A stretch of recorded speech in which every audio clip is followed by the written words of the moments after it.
Karena saudara-saudara setanah air, jadi Pak Roy Suryo ini sudah dipersoalkan, divonis menjadi tersangka oleh penyidik, padahal belum ada satupun putusan pengadilan. Jangankan berkekuatan hukum tetap, satu saja putusan pengadilan di tingkat pengadilan negeri yang menyatakan ijazah saudara Joko Widodo asli itu belum pernah ada. Lalu bagaimana mungkin ada anak bangsa yang mengkritik soal ijazah lalu dikatakan sebagai fitnah dan pencemaran, lalu ditetapkan tersangka dan disibukkan dengan wajib lapor padahal belum ada putusan pengadilan. Polisi sendiri meragukan ijazahnya Joko Widodo. Jaksa juga meragukan ijazahnya Joko Widodo. Karena apa? Telah dibuktikan dalam sidang terdahulu kasusnya Bambang Tri dan Gus Nur, tidak ada ijazahnya, tapi tetap dikriminalisasi. Ijazahnya pun tidak pernah ditunjukkan di forum apapun, termasuk di pengadilan. Dan karena itu hari ini kami mendengar kabar ada gugatan perbuatan melawan hukum terhadap saudara Joko Widodo di Pengadilan Negeri Surakarta, yang pokok materinya adalah gegara. Saudara Joko Widodo tidak pernah mau menunjukkan ijazahnya di berbagai forum persidangan. Kendati secara berulang saudara Joko Widodo dan tim kuasa hukumnya merepetisi pernyataan akan menunjukkan ijazahnya baik SD, SMP, SMA, dan S1 UGM-nya di persidangan. Namun kami perlu sampaikan kepada seluruh rakyat Indonesia, sudah berlalu banyak persidangan baik perdata bahkan pidana yang akhirnya memvonis Gus Nur dan Bambang Tri Mulyono 4 tahun penjara, itu tidak pernah kunjung ditunjukkan ijazah saudara Joko Widodo. Jangankan S1 UGM-nya, SD-nya pun tidak ditunjukkan. Jaksa hanya bermodal kopi-kopi dari ijazah, dan dengan dasar kopian ijazah itulah dua orang anak bangsa telah terenggut kemerdekaannya menjadi korban kezaliman ijazah saudara Joko Widodo, divonis 6 tahun walaupun akhirnya banding menjadi 4 tahun.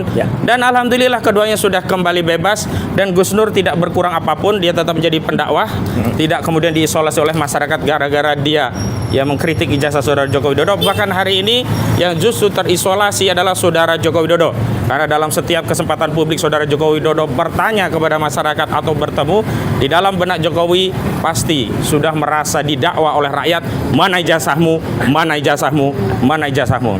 Karena itu kami tim advokasi anti kriminalisasi advokasi di tim Roy Suryo CS ini, selain mengkonfirmasi bahwa kami telah melakukan wajib lapor sesuai dengan apa yang diatur dalam undang-undang, hari ini kami ingin merespon gugatan tersebut dengan beberapa hal. Yang pertama, kami mengapresiasi setiap elemen gerakan anak bangsa yang peduli terhadap masalah ini, karena persoalan ijazah ini tak ansih soal selembar dokumen, tapi berkaitan dengan legasi bersejarah, yakni apakah kita akan mewariskan bangsa ini dengan nokta hitam ijazah palsu tanpa kita selesaikan di era kita, di generasi kita. Jangan sampai anak-anak di generasi berikutnya, bahkan generasi hari ini merasa tak penting lagi bersekolah dan mendapatkan ijazah asli hanya karena ada ungkapan bahwa untuk jadi presiden pun tinggal pesan ijazah di UGM. Jadi kami apresiasi para penggugat yang ada di Solo yang telah mengajukan gugatan. Ini sekaligus mengkonfirmasi bahwa urusan ijazah ini bukan hanya urusan Roy Suryo CS, tapi urusan segenap anak bangsa yang peduli, yang hari ini, karena kita mengakui bahwa negara kita negara hukum, forum yang paling tepat untuk dalam tanda petik memaksa saudara Joko Widodo menunjukkan ijazahnya adalah melalui forum pengadilan. Kedua, kami menyadari bahwa apa yang menjadi motif agak berbeda karena para penggugat mengakui ijazah Jokowi asli. Mirip-mirip seperti Yusuf Kala yang sama-sama mengakui ijazah saudara Jokowi asli, tetapi sekali lagi karena persoalannya adalah ini sudah menjadi atensi publik, maka tidak keliru Pak JK juga penggugat ini meminta kepada saudara Joko Widodo untuk menunjukkan ijazahnya, bahkan hari ini diminta atas perintah putusan pengadilan.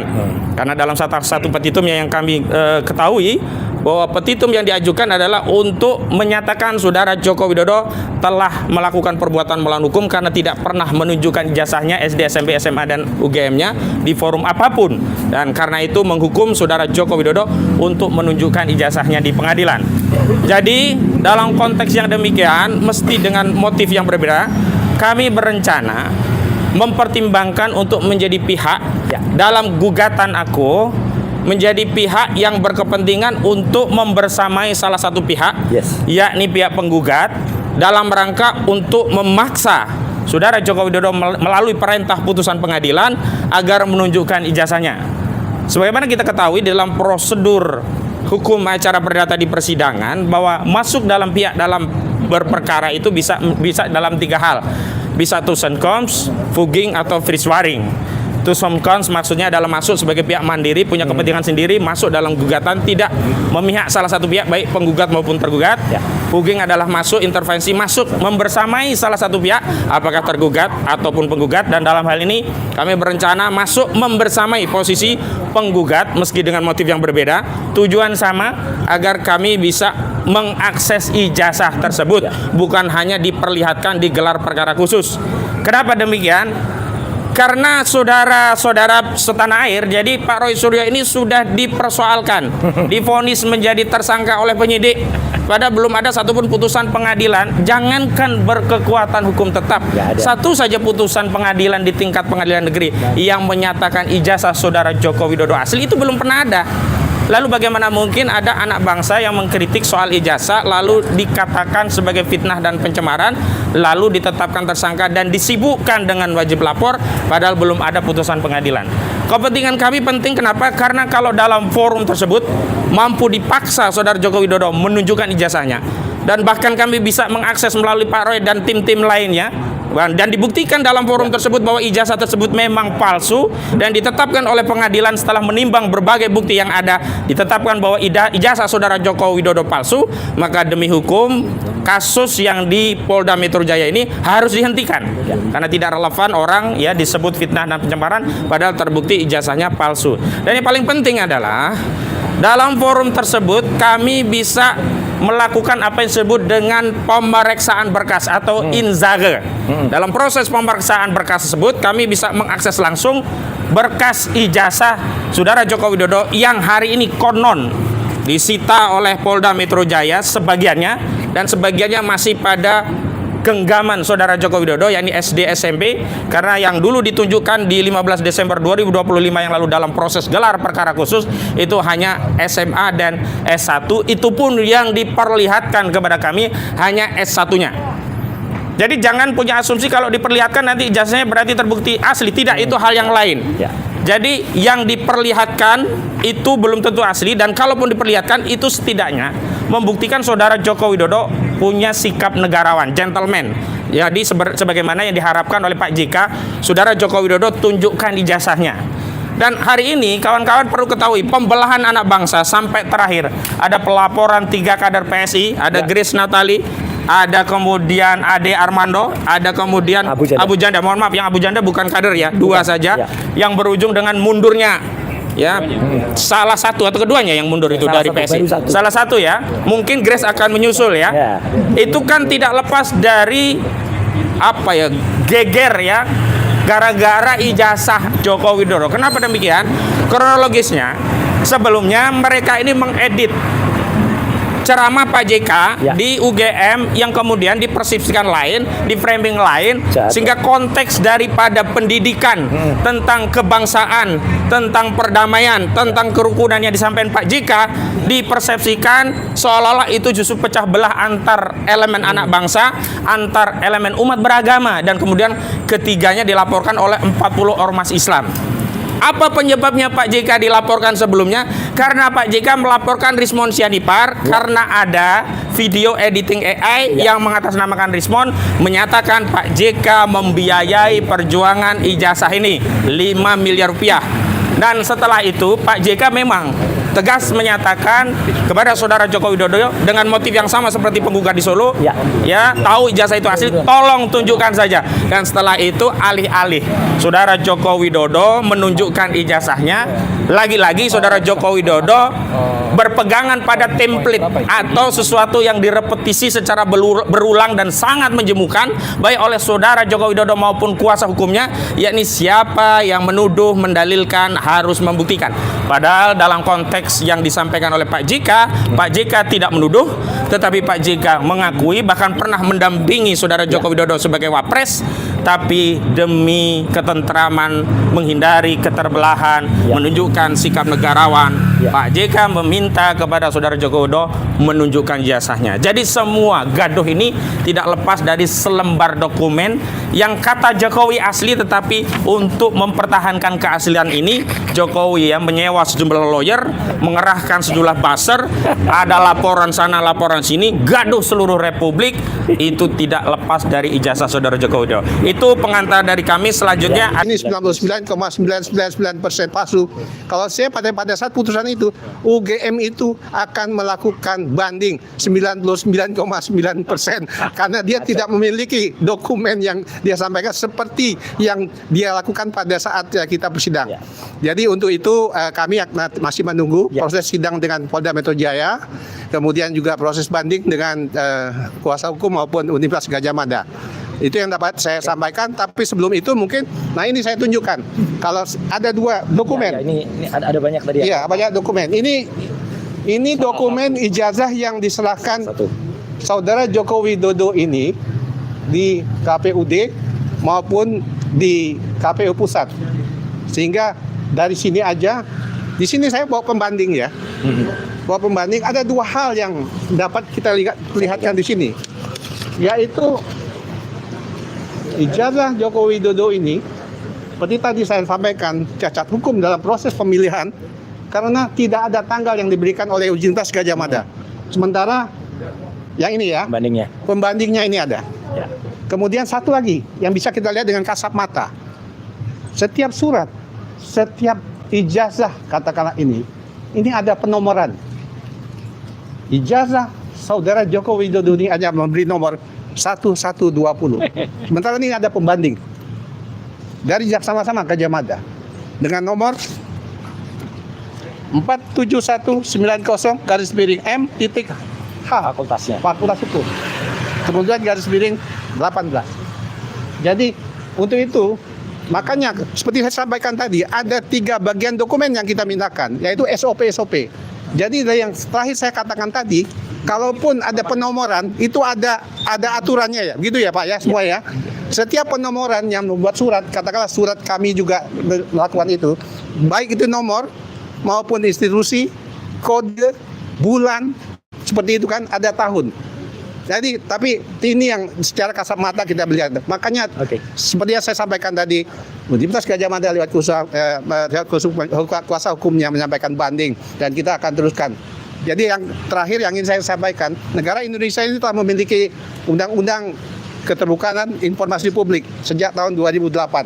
Dan itu dalam undang-undangnya nomor 14 tahun 2008 tersebut, itu tidak ada lagi mestinya hal-hal yang dapat membuat orang itu lari dari tanggung jawabnya ketika ia melakukan atau membuat satu dokumen yang hubungannya untuk kepentingan dan keuntungan dirinya sendiri. Demikian yang dapat saya sampaikan.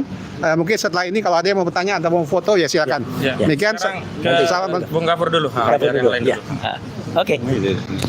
Ya. Maju dulu, Mas Gafur. Assalamualaikum warahmatullahi wabarakatuh. Bismillahirrahmanirrahim.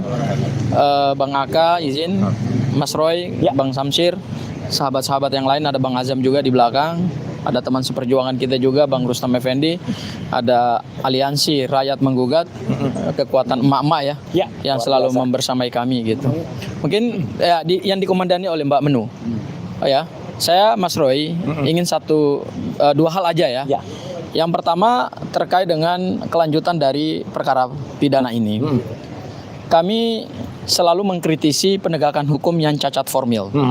Lagi-lagi kami ingin katakan bahwa ini perkara-perkara besar. Atensi publik dan atensi dunia internasional. Bagaimana penyidik Polda Metro Jaya bisa melakukan pelanggaran-pelanggaran hukum terhadap KUHP yang itu adalah pondasi di dalam menyelenggarakan suatu sistem peradilan pidana. Tetapi pada tahap penyidikan ini banyak sekali kami lihat ada kecacatan-kecacatan hukum yang dilakukan oleh Polda Metro Jaya. Salah satu kecacatan yang paling krusial yang kami lihat hari ini adalah pada tanggal 17 April, Dirkrimum menyatakan bahwa berkas perkara sudah dilimpahkan ke kejaksaan. Itu resmi yang disampaikan oleh Dirkrimum.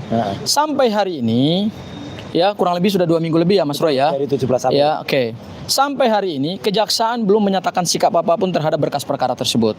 Padahal berdasarkan KUHP dan berdasarkan pedoman dari internal kejaksaan, penyidik setelah melimpahkan berkas P19 yang dilengkapi itu, maka paling lambat 7 hari sejak kejaksaan menerima berkas perkara P19 yang dilengkapi itu, maka kejaksaan sudah harus menyatakan sikap. Nah. Dan itu mereka lakukan pada saat pengiriman berkas pertama kali.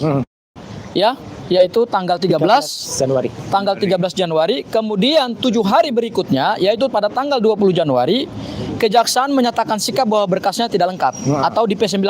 Ya. Kemudian pada tanggal 26 Kembalikan. hari yang ke-13 karena tenggang waktunya hanya 14 hari, kejaksaan mengembalikan P19. Jadi pada hari ke-7 P18, pada hari ke-13 P19. Nah, ternyata sampai hari ini pun berkas perkara tersebut itu kita nggak tahu ada di mana. Apakah memang masih ada di Polda? 90. Ataukah masih nyangkut dalam perjalanan? Ya, kita nggak tahu ini ngirimnya pakai Tiki, pakai JNE, atau pakai Grab, atau pakai apa gitu. Ini kan sudah apakah pakai kurir? Pos solusi ya. Apakah pakai kantor pos atau jangan-jangan atau jangan-jangan dikirim dari Indonesia Rusia ke Singapura dulu, Singapura kemudian ke negara mana baru kembali lagi ke Indonesia gitu. Ini sudah 2 minggu lebih. Nyangkut di Selat Hormuz. Bisa jadi ya, berkasnya nyangkut di Selat Hormuz. Artinya yang ingin kami katakan bahwa berdasarkan hukum acara yang sudah rigid, Iya. yang dianut oleh sistem peradilan pidana kita, seharusnya berkas perkara ini sudah dinyatakan gugur secara administrasi hukum. Gugur ya, Iya. gugur secara administrasi hukum. Kami tidak pernah meminta-minta perkara ini dihentikan dengan dasar meminta maaf, nggak pernah. Ya, tidak pernah. Kami tidak pernah meminta SP3 dengan dasar apapun. Minta-minta enggak. Ya, enggak. Yang kami minta adalah penegakan hukum yang fair, penegakan hukum yang adil, penegakan hukum yang sesuai dengan prosedur hukum. Oleh karena itu, saya ingin tanggapi sedikit Mas Roy. Ini lagi-lagi kubu Pak Jokowi selalu menyebarkan Hoax. narasi-narasi yang tidak sesuai dengan aturan perundang-undangan yang berlaku. Tadi malam bersama Mas Roy di salah satu TV swasta, saya tidak perlu sebutkan acaranya. Ya. Ada pengacara Pak Jokowi mengatakan bahwa melampaui batas waktu 14 hari itu hal biasa. Hal biasa, praktek lama. Justru inilah yang harus kita lawan. Praktek-praktek yang melanggar hukum, praktek-praktek yang tidak sesuai dengan aturan hukum formil itu tidak boleh dibenarkan. Setuju. Apalagi perkara sekelas mantan presiden. Kalau di masa lalu ada praktek-praktek melampaui batas waktu 14 hari, itu karena apa? Biasanya karena perkara-perkara yang bukan atensi publik. Ya. Biasanya perkara orang-orang kecil yang tidak paham hukum tidak dinampingi oleh lawyer. Sehingga mereka tidak punya akses ke aparat penegak hukum dan mereka tidak bisa melakukan check and balance terhadap aparat penegak hukum tersebut. Sehingga praktek-praktek itu dianggap hal yang lumrah dan hal yang biasa. Ini konyol. Yes. Ya, ini kalau kata Mas Roy, konyol ya. Konyol. Konyol. Nah, Boncos. boncos. Nah, ini nggak boleh. Apa yang disampaikan oleh pengacara Pak Jokowi, saya sebut namanya saja Rifai, berarti mereka tidak memahami esensi daripada hukum acara pidana kita.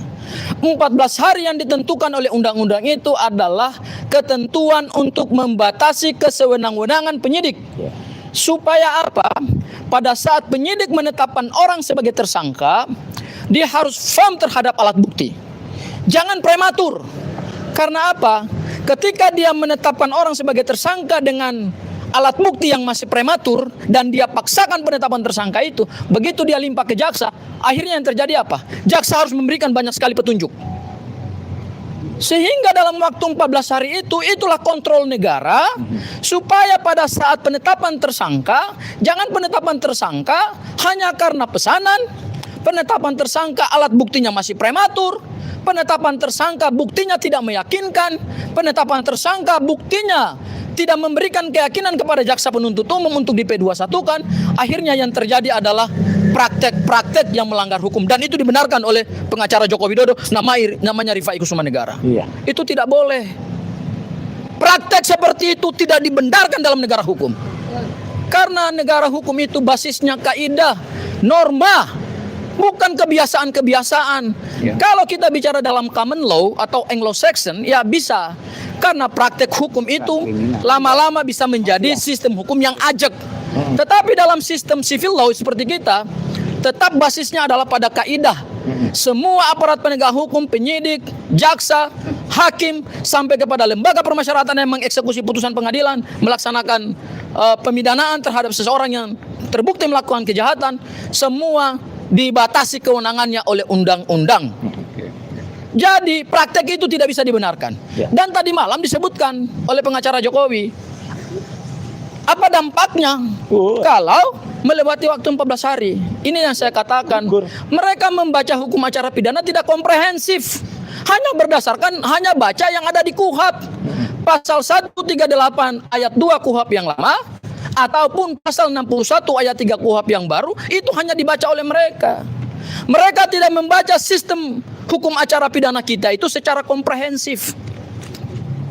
Kenapa saya katakan komprehensif? Ada pedoman Jaksa Agung nomor 1 tahun 2026, itu yang tidak pernah dibaca oleh mereka. Itu yang kurang literasi hukum oleh mereka. Itu yang kurang nalar hukum oleh mereka. Pedoman Jaksa Agung nomor 1 tahun 2026 itu membatasi supaya penyidik tidak boleh main-main dalam melakukan penyidikan tambahan. Abuse of power. Sehingga tidak boleh abuse of power ya. Sehingga kejaksaan sebagai lembaga pengendali perkara, navigator perkara pidana telah mengatur satu mekanisme yang berlaku internal. Dan harus diingat, pedoman Jaksa Agung nomor 1 tahun 2026 itu adalah bagian integral dari sistem hukum acara pidana kita. Jadi jangan sepotong-potong baca hukum acara pidana seperti pengacaranya Pak Jokowi, mau siapapun itu orangnya. Baca hukum acara pidana suka sepotong-potong. Ada implikasi serius. Berdasarkan bab 3 pedoman nomor 1 tahun 2026 pada poin 51, 52 dan 53, jika perkara pidana penyidikan tambahannya berdasarkan P19 melampaui 14 hari, maka kejaksaan harus mengembalikan SPDP dan berkas perkara. Bukan kami menuntut perkara ditutup, tidak. Karena kalau itu dikembalikan, berarti perkara tersebut tidak bisa lagi dituntut oleh jaksa penuntut umum. Itulah yang hari ini kami challenge dari kejaksaan. Itulah yang hari ini kami nantikan penegakan hukum yang adil, dan itu berlaku dari mulai pusat sampai daerah. Sehingga saya lihat Mas Roy, ada dua asumsi saya sampai hari ini. Yang pertama adalah jaksa masih ragu untuk memp21kan berkas perkara, karena jangan-jangan pemenuhan P19 itu juga belum memberikan keyakinan kepada jaksa. Atau kedua, asumsi saya yang kedua, jaksa akan segera mengembalikan berkas perkara berdasarkan pedoman internal kejaksaan nomor 1 tahun 2026 yang tidak pernah dibaca oleh pengacaranya Jokowi, yang tidak pernah dibaca oleh Rifai Kusumanegara, oleh Firmanto. Ya, literasi hukum mereka itu hanya baca KUHP, tidak membaca hukum acara pidana secara keseluruhan dan secara komprehensif. Jangan-jangan memang kejaksaan tidak memp21kan perkara ini karena buktinya masih kurang lengkap. Kemudian yang kedua, asumsinya jangan-jangan memang mereka menyiapkan langkah untuk mengembalikan berkas perkara ini ke penyidik Polda Metro Jaya. Mungkin itu dari saya, Mas Roy. Assalamualaikum warahmatullahi wabarakatuh. Dilanjut. Pak Sam sebelum saya. Oke, saya lanjutkan sedikit aja. Yang pertama tadi sudah diurai, KUHP 138 yang lama itu menyatakan jelas aturannya, termasuk KUHP yang baru 61 ayat 2 dan 3 juga atur tentang batas waktu 14 hari, termasuk pedoman Kejaksaan 1 tahun 2026 di bab 2 poin 51 sampai 54 itu jelas sekali bahwa tidak bergeming dari sisi 14 hari gitu loh ya. Dan kalau sudah dikembalikan, yang dimaksud dikembalikan itu beserta SPDP, berarti tidak ada perkara yang masuk diberkaskan di Kejaksaan Negeri, Kejaksaan Tinggi maupun Kejaksaan Agung. Itu clear. Berarti apa maknanya? Ya mengulang kalau memang mau melaporkan kembali gitu loh ya. Anda bayangkan dari jumlah yang begitu besar, 130 saksi, 30 ahli dan 720 bukti. Ya harus diperiksa ulang gitu loh ya. Mungkin bisa ada tambahan sampai ribuan, kacau lah ini. Poin lain yang saya jelaskan yang tidak disinggung adalah somasi ya dari Rismond kepada Roy Suryo. Kepada Topi Mira. Jadi ada 3 poin yang salah dalam membuat somasi. Pertama, nama itu tidak jelas. Dibilang topi merah. Salah itu. Kedua, tidak ada alamat yang jelas kemana. Dan yang ketiga, fatal. Isinya itu tidak sesuai dengan 1238 KUH Perdata. Ya. Nah, itulah yang menjadi dipermalukan pengacara Rismond itu di salah satu stasiun televisi yang dia tidak bisa menjawab. Itu poin yang paling penting. Poin yang terakhir tadi sudah diungkap oleh rekan kita yang pertama dan yang kedua dan seterusnya, bahwa jangankan putusan PN tentang masa menunjukkan saja keasliannya itu nggak ada kok. Gitu loh ya. Padahal butuh ingkrah. Ingkrah itu bisa dari PN, upaya hukum PT sampai MA. Itu namanya ingkrah. Ini nggak ada, atau batas PN lewat 14 hari hilang sudah. Ya, saya kira mungkin itu yang bisa saya sampaikan, tidak perlu panjang lebar, saya serahkan Mas. Oke, ya. Itu, Baik. Rustam dulu aja. Oh iya, Bang Rustam dulu. Dikit. Aku dulu ya, wes. Nanti habis ini Mas Rustam. Baik. Assalamualaikum warahmatullahi wabarakatuh. Waalaikumsalam. Ya, jadi pertama-tama izinkanlah saya menyampaikan di sini, dan saya tidak sendiri di sini.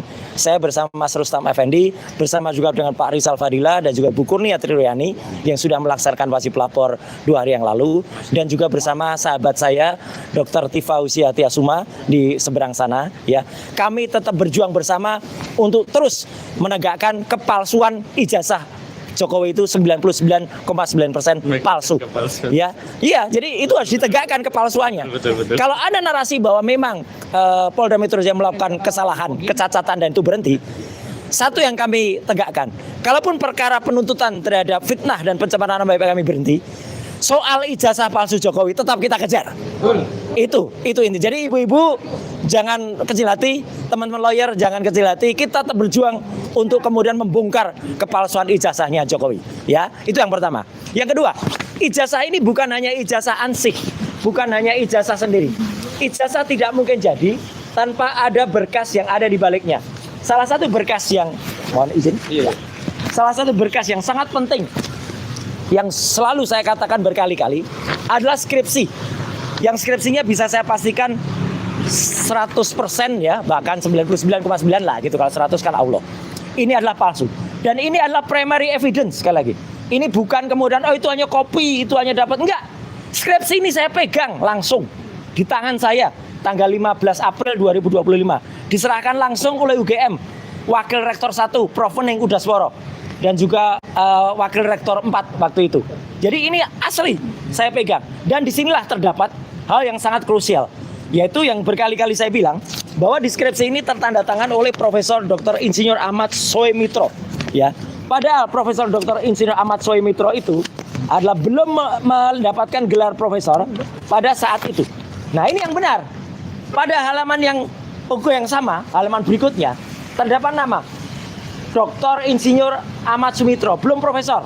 Ini harus saya ulangi lagi, karena banyak orang mengatakan, itu nggak apa-apa ditulis profesornya. Nggak bisa. Profesor Ahmad Soemitro baru dikukuhkan menjadi profesor pada bulan Maret 1986.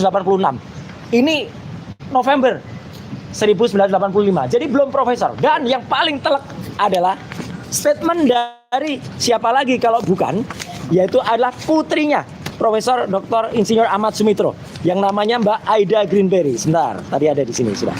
Saya siapkan. Mohon izin sebentar. Bentar. Bukan dia. Mohon izin dulu. Ya. Jadi ini adalah statement, tidak ada lain, dari orang namanya Mbak Aida Astining Putri, atau sekarang namanya Aida Greenberry, yang posisinya ada di Sydney, Australia. Mendengar kata Sydney tentu teman-teman ketawa, karena saya juga ke Sydney beberapa waktu yang lalu. Ya, Aida Astining Putri atau Aida Greenberry menyatakan dalam tweetnya jelas sekali. Beliau menemukan ijazah milik dia sendiri, Aida, ditandatangani oleh ayahnya. Beliau sangat bangga, sangat kagum dengan ayahnya, dan beliau menuliskan, aku bangga terhadap dirimu, ayah, karena beliau tahu apa yang harusnya dilakukan. Lihat tanda tangannya Prof. Ahmad Soemitro. Beda. Kalau orang yang belajar grafolog sudah langsung mengatakan tanda tangan ini adalah palsu, 1000% palsu ini. Ya, karena apa? Tarikannya saja sangat beda. Yang ini putus, yang ini garisnya tegas, yang ini ragu-ragu. Dan namanya, bentuknya juga beda. Namanya adalah Profesor Dr. Insinyur Ahmad Sumitro, pakai U. Ini Sue. Bukan Soe Mitro. Terus ada skripsi ini, ijazah itu nggak mungkin terbit kalau nggak ada skripsi. Skripsi ini nggak ada lembar pengujiannya. Skripsi yang nggak ada lembar pengujiannya, ya nggak lulus. Kemudian ini penegasan lagi dari Mbak Aida Greenberry. Hormat saya kepada Mbak Aida Greenberry. Beliau menuliskan, sudah jangan diteruskan lagi membicarakan soal ini. Sudah jelas nama ayah saya adalah Profesor Sumitro, pakai U, bukan pakai OE. Banyak penjelasannya. Beliau bahkan mengunggah dokumen tentang kalau orang Jawa itu kenapa depannya selalu pakai U. Sumitro. Kenapa dulu OE? Karena itu ejaan lama, ejaan Van Ophuijsen. Ejaan baru, U. Jadi Profesor Ahmad Sumitro itu pakai U. Dan ini menunjukkan kecintaan Mbak Aida kepada Prof. Ahmad Sumitro. Dan Mbak Aida mengatakan bahwa sekali lagi nama ayahnya adalah Profesor Dr. Insinyur Ahmad Sumitro dan beliau tanda tangannya adalah seperti tadi. Jadi jelas banget, ini telak banget ya. Yang namanya ijazah itu tidak mungkin terbit tanpa ada skripsi yang jelas. Satu lagi yang ingin saya katakan. Beberapa waktu yang lalu, kenapa kita meneliti yang namanya unggahannya Dian Sandi? Dan tadi disampaikan oleh Pak Azam dan juga disampaikan oleh Mas Gafur bahwa seseorang yang sangat cerdas namanya Topi Merah meneliti rekayasanya Rismond. Sekali lagi, rekayasanya Rismond terhadap unggahan Dian Sandi. Unggahan Dian Sandi itu seperti ini. Pada tanggal 1 April 2025 yang lalu. Dan Dian Sandi mengatakan, baru pada sahabat kita di salah satu podcast ya. Nah, bahwa filenya ukurannya hanya 76 kilobyte. Kecil, sangat kecil. Rekan-rekan bisa praktekkan gimana itu 76 kilobyte, Mas. Coba rekan-rekan download gambar dari WhatsApp. Ukurannya di bawah 100 kilo. Bahkan percetakan. Tolong dibuat ukuran sebesar poster. Pecah. Apa jadinya? Pecah. Kalau pecah, tidak akan muncul yang namanya watermark, apalagi emboss. Saudara Doktor Rismond hasil lansian par palsu itu, ya. Itu mengatakan ada watermark. Enggak ada. Bohong sekali lagi. Jadi makanya untuk Topi Merah, jangan khawatir, jangan takut. Kita semua ada di balik Anda. Siap. Ya, kita membackup.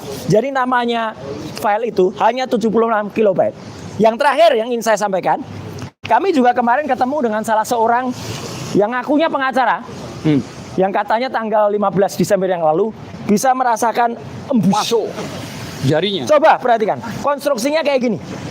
Ini ada plastik tertutup. Mana bisa jarinya yang gede banget itu masuk dan nggak nyampe.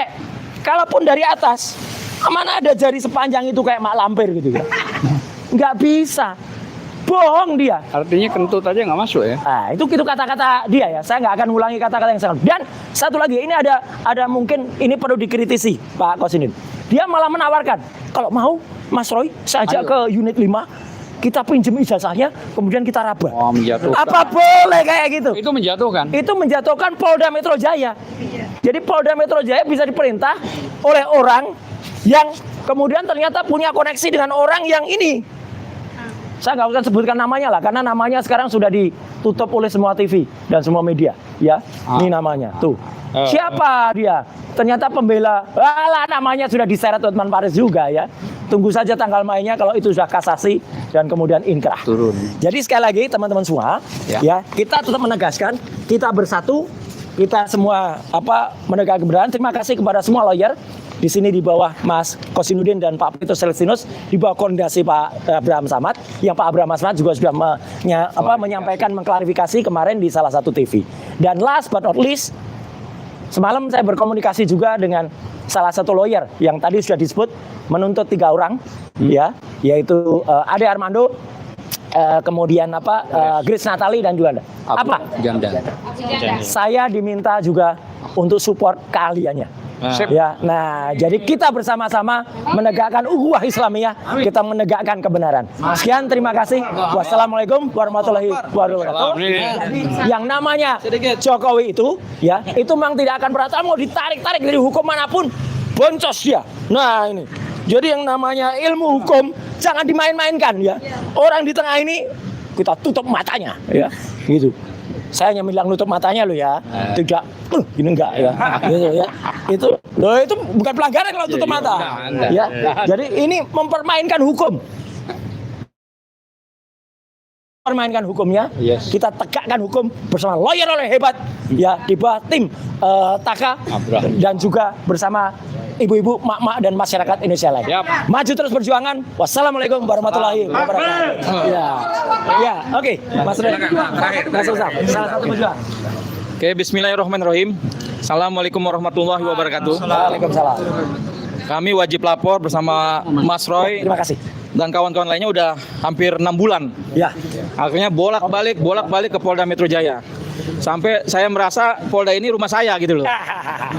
Tapi saya agak kesal sedikit gitu loh. Terima kasih ya. Karena kasus saya ini, kasus kami, ini adalah kasus yang tidak seberapa ketimbang kasusnya Firly Bahuri. Firly ini menjadi tersangka juga. Tapi saya tidak pernah melihat dia bolak-balik lapor di Polda Metro Jaya. Artinya di sini polisi pilih kasih gitu loh. Kenapa kasus ijazah Jokowi itu yang terhadap kami dijadikan tersangka wajib lapor, bahkan dicekal. Karena kebetulan saya mau keluar negeri nggak bisa terus, Mas. Jadi jadi saya melihat kasus ini begitu lamanya, panjangnya, sehingga kejaksaan balik lagi polisi belum masuk lagi ke kejaksaan. Ya. Polisi sendiri meragukan ijazahnya Joko Widodo. Ya. Jaksaan juga meragukan ijazahnya Joko Widodo. Ya. Karena apa? Telah dibuktikan dalam sidang terdahulu kasusnya Bambang Tri dan Gus Nur. Tidak ada ijazahnya, tapi tetap dikriminalisasi. Yeah. Masa hari ini mau terjadi lagi? Nah, Di rezim yang presidennya bukan Jokowi. Kan saya rasa tidak mungkin. Kalau ini terjadi, artinya polisi membangkang terhadap presiden hari ini. Nah, selanjutnya, kenapa ini begitu lamban? Dan saya pastikan ini ijazah Jokowi palsu, 1000%. Karena apa? Karena saya meyakini siapa otak di balik ini? otak di balik ini itu. selain Eko Sulistyo, mantan ketua KPUD Solo, juga yang paling otaknya lagi Pratikno. Jadi kepada Pak Prabowo, tolong Pak Pratikno dicopot dulu ini sampai kasus ini selesai. Karena saya duga keras, rakyat juga udah terindikasi Pratikno terlibat. Karena hari ini jabatan Pratikno termasuk kuat di UGM. Ya. Jadi Ketua Majelis Wali Amanah. Ketua Majelis Wali Amanah. Saya memohon kepada Pak Presiden Prabowo Subianto, tolong Pratikno dicopot. Pratikno dituga keras terlibat kasus ijazah Jokowi yang dibuat di Pasar Pramuka. Pemain lapangannya Eko Sulistyo, mantan ketua KPUD Solo. Terima kasih. Wabillahi taufiq wal hidayah. Wassalamualaikum warahmatullahi wabarakatuh. Waalaikumsalam. Oke, ditutup. Oke, ya. saya kira sudah cukup semuanya ya. Terima kasih ya. Sampai jumpa ya. Assalamualaikum warahmatullahi wabarakatuh. Teman-teman semua.